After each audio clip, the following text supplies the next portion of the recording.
পাক হামলায় ক্রিকেটারদের মৃত্যুর ঘটনায় নেট দুনিয়ায় নিন্দার ঝড় উঠেছে।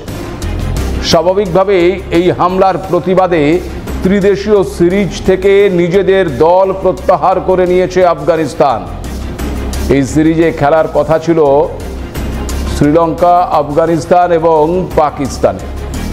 তবে আফগানিস্তান সাফ জানিয়ে দিয়েছে যে এর পরে আর খেলার কোনো প্রশ্নই ওঠে না।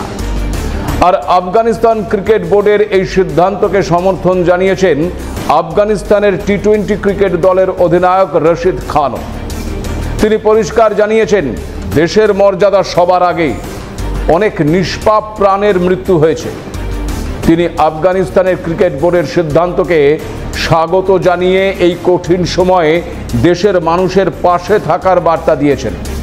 এছাড়াও রশিদ খান পাকিস্তানের এই হামলাকে বর্বরোচিত এবং অনৈতিক বলেও দাবি করেছেন। পাকিস্তানের সাথে শুধু আফগানিস্তানের কেন, আমি তো বলবো পৃথিবীর কোনো দেশেরই আর ক্রিকেট খেলা উচিত নয়। বিশ্বের সমস্ত দেশের উচিত নয় কি ওই পাকিস্তানের ক্রিকেটকে বয়কট করা? আপনাদের নিশ্চয়ই মনে আছে যে কিছুদিন আগে ওই এশিয়া কাপে এই পাকিস্তানের সাথে ভারতের ক্রিকেট খেলাকে কেন্দ্র করে বিতর্ক তৈরি হয়েছিল।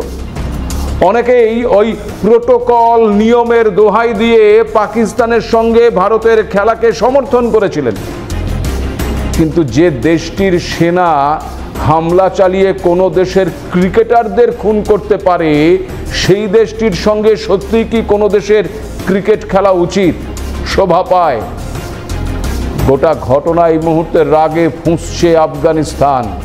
ফলে পাকিস্তানের এই আক্রমণ তাদের নিজেদের জন্যই বড় বিপদ হয়ে উঠতে পারে বলে আশঙ্কা করা হচ্ছে।